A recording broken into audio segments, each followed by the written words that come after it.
네, 안녕하십니까. 저는 일요신문 사회부 팀장 신민섭입니다. 혹시 저를 다른 방송에서 보신 분들은 연예부 기자로 기억을 하시는 분들도 많을 텐데, 지금도 사회팀과 연예팀을 모두 맡고 있는 데스크이고,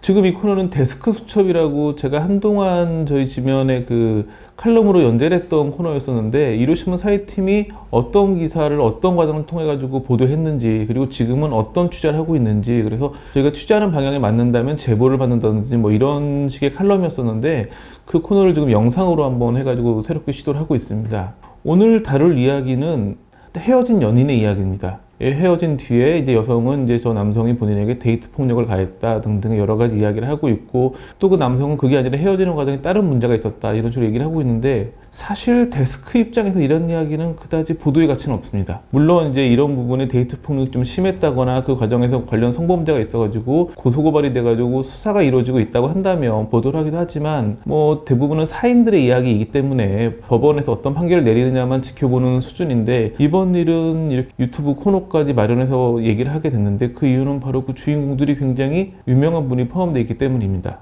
바로 최근에 굉장히 화제가 됐던 민주당 영입 인재였던 원종건 씨 관련된 이야기인데, 사실은 지금도 그닥 보도의 가치는 없습니다. 왜냐하면 지금은 그분이 이제 민주당을 나왔기 때문에 다시 사인으로 돌아갔고, 물론 과거에 한 방송 프로그램에 출연해가지고 유명세를 떴던 분이긴 하지만, 지금은 사인과 사인의 일이기 때문에 보도 가치는 없어 보이기도 하지만, 워낙 화제가 컸고, 또 하나는 일요신문에서는 이제 이 사안을 제보했던 원종건 씨의 전 여자친구를 처음으로 단독 인터뷰했었기 때문에 그 부분에 대한 책임성을 가지고 이런 이야기를 마저 해보려고 합니다. 우선 우리가 왜 이 사안을 보도했는지 그 과정부터 말씀을 드리자면, 앞서 말씀드렸다시피 이번 사안은 사인과 사인 사이에 벌어진 일이긴 하지만, 그 당시 처음 애초 보도될 당시에는 사인과 사인의 일이 아니었습니다. 왜냐하면 원종건 씨가 과거 방송에 출연했던 유명 인사이고, 그 당시에는 이제 민주당의 그 인재로 영입이 됐었기 때문에, 지금 이제 총선을 앞두고 벌어지고 있는 정당의 인재 영입은 사실은 이제 선거를 앞둔 고대 정치행위이고, 게다가 또 당이 여당이었기 때문에 여당의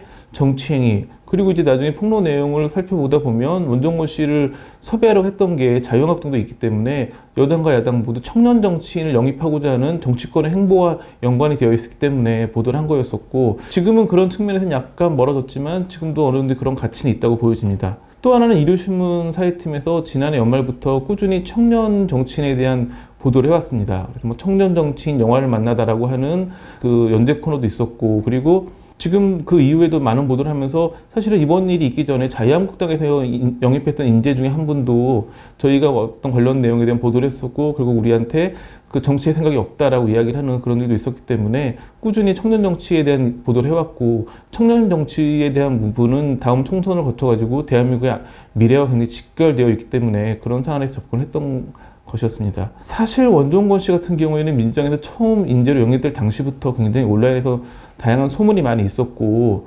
저희도 이제 그와 관련돼서 취재를 많이 했었고, 사실은 취재 과정에서 몇몇 제보와 좀 구체적인 사안이 확인되기도 했었지만, 이런 부분도 이제 원종건 씨가 무슨 정당행위를 하면서 벌어진 일이 아닌 사생활이고, 사생활 관련된 경우에는 양측에 모두 확인도 필요하고 그런 부분이 있었기 때문에 보도를 안 하고 있었는데, 결국은 여자분께서 글을 하나 올리면서 사태가 시작됐습니다. 이제 이 기사가 저희가 이제 처음으로 보도했던 그 단독 기사 내용이었는데, 이 기사가 나오게 된 계기는 이제 그 제보란 그 전 여자친구분이 한 온라인 커뮤니티에 느낌표 눈을 떠요에 출연했던 민주당 인재 영입 2호 원종건의 실체를 폭로합니다라는 글을 올렸기 때문이었습니다. 굉장히 구체적인 글이었고, 본인의 좀 멍이 든 다리 사진을 올리기도 했고, 다양한 증거들을 올리기도 했었는데, 이로 인해 가지고 굉장히 화제가 됐었고, 저희 이제 이 단독 인터뷰 기사는 그 바로 다음 날 보도가 됐는데, 사실은 이제 이분이 이제 그 온라인 커뮤니티에 글을 올리고 얼마 지나지 않아 가지고 바로 인터뷰는 이루어졌습니다. 하지만 인터뷰를 다 진행하고 관련 자료를 받았지만, 이거를 과연 보도해야 되는지에 대해서도 내부적으로 팩트 체크가 필요했었고, 그리고 바로 그 다음날 오전에 원종건 씨가 기자회견을 한다고 했었기 때문에 기자회견 내용을 지켜보고 보도를 하자, 그래서 하루를 미뤘던 것이었고, 그 다음날 기자회견이 이루어졌습니다. 기자회견에서 민주당 영입 인재 자격을 내려놓겠다고 하면서 사실은 다시 사인으로 돌아간 거였는데, 이미 그 당시에는 화제가 굉장히 커졌었고, 또 청년 정치인이라는 이름표를 달고 있었기 때문에 보도를 하게 됐습니다. 그 이제 처음에 애초에 이분이 이제 첫 글을 올리면서 하셨던 이야기 중에 좀 눈길을 끌었던 게 명예훼손으로 고소당하는 게 전혀 무섭지 않다. 제가 말한 사건들은 증거자료와 실제 경험을 바탕으로 쓴 명백한 사실이기 때문에 사실적시 명예훼손으로 고소한다면 본인의 만행을 인정한다는 의미가 된다. 공인이 아니어도 충분히 비판받아 마땅한 사건인데 이대로 묻히는 것이 옳지 않다고 생각한다. 이분 같은 경우에 처음부터 명예훼손으로 피소당하는 거를 감안하고 글을 쓰신 거였고, 사실은 이제 저희 같은 경우에도 이걸 보도하면서 저희도 뭐 이게 정말 100% 확실한 팩트인지 내지는 저희 기사가 명예훼손으로 고소당하지 않을지에 대해서 좀 검토를 안 해볼 수가 없었는데, 사실은 뭐 이런 기사에서의 인터뷰는 한쪽 일방적인 주장을 실을 수밖에 없습니다. 이미 이분 같은 경우에는 더욱 저희 인터뷰 내용보다 구체적인 내용을 본인이 한 커뮤니티에 올렸기 때문에 그에 약간 더해지는 내용일 뿐이었는데, 그래서 과연 이분이 하는 이야기 중에 어디까지를 저희가 팩트로 받아들일 수 있을까, 어디까지 보도하는 게 보도의 어떤 정도를 지키는 것일까에 대해서 고민이 많았었는데, 우선적으로 이제 저희는 이제 그분한테 교제하는 기간 동안 작성했던 다이어리의 내용을 확보할 수 있었는데, 이런 다이어리 같은 경우에는 법정에서 일정 부분 증거 능력을 갖추고 있는 부분이었고, 근데 그 다이어리 내용은 상당 부분이 이미 그분이 그 커뮤니티에 쓴 글을 통해 가지고 확보가 됐었고, 저희가 이제 더 눈길을 뒀던 부분은 이분이 이제 원동건 씨와 헤어진 이후에 해바라기 센터도 갔었고 여성의 전화와도 상담을 했었다는 이야기를 들었고, 특히 뭐 해바라기 센터에서는 원동건 씨의 실명을 이미 공개하고 상담을 받았고 그 기관에서 성폭행으로 보인다라는 얘기를 들었다고 얘기를 했었는데, 사실 여기서 더욱 정확한 팩트 체크는 그 해바라기 센터에 가가지고 이 여자분이 실제 그런 상담을 받았는지 상담 내용 같은 걸 확인해야 되는데, 아시다시피 해바라기 센터에서는 그런 부분을 확인해 주지 않습니다. 확인이 될 경우에는 거기 해바라기 센터를 찾은 분들의 사생활이 그대로 노출되는 것이기 때문에 확인을 해주지도 않고 언론사에서 확인을 요청하는 것도 사실은 맞지 않기 때문에 저희는 이분과 인터뷰 과정, 제출해 주신 증거 이런 것들을 바탕으로 어느 정도 팩트가 맞을 거라는 생각을 하고 보도를 하게 됐습니다. 보도가 나온 이후에 사실은 이제 저희가 그 기사는 뭐 단독 널 임신시켜 평생 내 XX로 원종건 미투 폭로자 다이어리 공개라는 제목의 기사였었는데, 이 기사는 사실은 저희가 이분과 인터뷰하면서 받았던 자료 중에 굉장히 일부만을 보도한 거였고, 사실은 이 기사는 주 초에 나온 기사였는데, 이루신문은 이제 매주 월요일 신문이 나오기 때문에 한 주간의 기간이 더 있었고, 그 다음 지면에는 훨씬 더 구체적인 내용을 폭로하는 기사를 작성할 수도 있었지만, 일주일 정도 시간이 지나면서 이 사건에 대한 세인들의 관심도가 많이 낮아졌고, 또 이 제보한 여성분 같은 경우에도 더 이상 화제가 되지 않았으면 좋겠다는 얘기를 하셨었기 때문에 그 정도 선에서 마무리를 한 거였었는데, 결국은 그 이후에 원정건 씨가 다시 이제 본인의 SNS를 통해 가지고 그 재반박을 하면서 다시 또 사태가 시끄러워지고 있습니다. 그 글에서 원정건 씨는 뭐 다양한 이야기를 했지만 기본적으로는 본인에게 주어진 여러 가지 의혹들, 뭐 성관계 동영상 촬영 과정에서 동의가 있었다는 부분, 그리고 본인은 강제로 성관계를 요구하지 않았다는 부분, 뭐 이런 얘기를 하셨는데, 가장 좀 눈길을 끌었던 부분은 이분 같은 경우에는 이분도 유명한 분이지만 사실은 방송을 통해서 더 유명해졌던 건 이분의 모친이었는데, 이 전 여자친구가 모친에 대해서 안 좋게 얘기를 해가지고 헤어지게 됐다. 이거는 사실은 이제 원종건 씨에 대해서는 이번 일을 겪으면서 많이 좀 실망의 눈빛이 있었겠지만, 이분 어머니에 대한 시선은 사회 시선이 다르기 때문에 그 부분에 문제가 됐기 때문에 또 이 여자분은 굉장히 상처를 많이 받았고, 이 여자분도 바로 그 다음날 재반박 글을 통해 가지고 그 원종건 씨 어머니에 대해서 그렇게 얘기한 적이 없다, 성관계 동영상이 어떻게 촬영하게 됐는지 굉장히 구체적으로 밝히시고, 관련 병원에 갔던 이야기도 하시면서 병원에 갔던 그 신용카드 증빙까지 보여주면서 반박을 하셨는데, 사실 이제 지금은 이제 앞서 말씀드린 것처럼 무슨 정치권과 관련된 행위가 아닌 사인과 사인의 이야기이기 때문에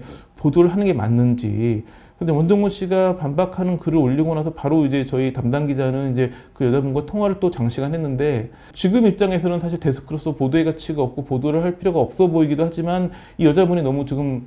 난처한 처지이기 때문에 인터뷰를 원하시면 인터뷰를 다시 하고, 뭐 보도를 그분이 원하시면 하자는 식으로 결정을 내렸었는데, 그분이 이제 저희가 상의를 하시고 또 이분도 법적 대응을 해야 되기 때문에 뭐 변호사나 이렇게 도와주시는 분들과 상의를 했었는데, 그리고 인터뷰를 하는 대신 본인이 직접 재반박하는 방식으로 좀 상황이 진행이 되고 있는데, 결국 기사를 쓰지 않기로 했음에도 불구하고 이렇게 유튜브를 통해 가지고 이 얘기를 하는 이유는 굉장히 우려되는 부분이, 이 이제 원정건 씨의 반박 글이 2차 가해로 연결될 수 있는 여지가 굉장히 많이 있기 때문에, 헤어지는 과정에서 본인의 어머니 얘기를 한 것도 그렇지만 이분이 이제 그 다리에 상처난 거와 관련된 부분에 대해서 자료를 제시하면서 이 여자분의 직업이 뭔지 드러날 수 있는 좀 표현을 많이 사용했기 때문에 여자분의 신상이 노출될 수도 있는, 이건 굉장히 명백한 2차 가해이기 때문에 그런 위험성은 막아야 되지 않나라는 생각이 들어서, 지금 사안은 보면 처음부터 여자분은 명예훼손으로 고소를 해라, 그러니까 이렇게 여론에 대한 부분이 아닌 법정에서 정확히 CCTV를 가려보자라는 얘기를 했었고, 또 여자분은 보면 이제 본인이 데이트 폭력을 당하고 성적인 그런 범죄에도 연루가 돼 있기 때문에 이에 대해서 고소하겠다는 입장을 밝혔었고, 아직 뭐 고소가 명확하지 않고, 그래 보면 그런 얘기가 나오거든요. 본인이 이제 그 수사를 받게 된다면 그 과정에서 모든 자료를 제출해가지고 명예를 회복하도록 하겠다 얘기를 했었는데, 지금은 사실은 이렇게 본인이 뭐 그 SNS에 글을 올린다거나 그걸 통해서 보도가 돼가지고 여론전이 펼쳐지는 것보다는 사실은 수사기관에서 깔끔하게 수사를 받아가지고 그 결과를 보는 게 가장 명확한 방식이거든요. 현재 이분이 이제 수사 얘기를 하셨는데, 수사는 3가지 방향이 있을 겁니다. 첫 번째는 본인이 직접 이 여자분을 명예훼손으로 고소하는 방법. 두 번째는 이제 이 여자분께서 이 원종우 씨를 뭐 데이트 폭력이나 성폭행 이런 부분으로 고소하는 방법. 그리고 지금 한 가지 이미 진행되고 있는 건 시민단체에서도 고소한 건이 있거든요. 그렇기 때문에 지금 상황에서는 이제 수사를 받아가지고 정확한 그 수사기관의 결정, 그 다음에 법원의 결정을 받는 게 중요해 보이고, 이런 부분에서 2차 가해가 될 수 있는 글을 남기고 하는 건 굉장히 문제되지 않을까. 사실은 이제 이 코너를 얘기하는 거는 이 관련된 사안을 설명하고 관련 제보를 부탁드리는 이야기인데, 사실은 이 사안은 관련 제보가 필요 없는 사안이 아닐까 생각이 들고, 요즘 이제 유튜브에서 굉장히 폭로를 많이 하는데, 사실은 이 건에 대해서 저도 폭로하는 유튜브 영상을 만들려고 하면 자료가 굉장히 많습니다. 저도 굉장히 폭로를 많이 해가지고 유명한 유튜버가 될 수도 있겠다는 생각이 들기도 하지만, 그거는 언론사 기자로서 할 일은 아닌 것 같고, 지금은 다양한 폭로, 더욱더 자극적인 이야기가 중요한 게 아니라, 이미 두 분이 큰 상처를 받았기 때문에 그 상처를 받은 두 분이 이거를 또 계속 언론을 통해서 내지는 SNS를 통해 가지고 여론전이 펼쳐지는 게 아니라, 뭐 억울한 부분, 그런 부분이 있으면 법적으로 가셔가지고 도움을 받는 게 지금은 오히려 더 큰 상처를 받지 않고 국민들도 혼란에 빠뜨리지 않는 길이 아닐까 생각을 하고, 그래서 이번 거는 뭐 제보가 있거나 더 되기보다는 두 분이 우선은 상처 잘 추스리시고, 명예가 훼손됐다든지 억울함이 있다고 하는 부분은 이제는 좀 언론 기사가 아닌 법원을 통해서, 뭐 물론 이제 법원에서 어떤 판결이 나오면 그런 부분은 기사가 되겠죠. 그래도 뭐 그런 부분까지는 끝까지 팔로우업 해가지고 보도를 할 터인데, 그런 식으로 진행됐으면 좋겠다는 생각이 듭니다. 여기서 마치겠습니다.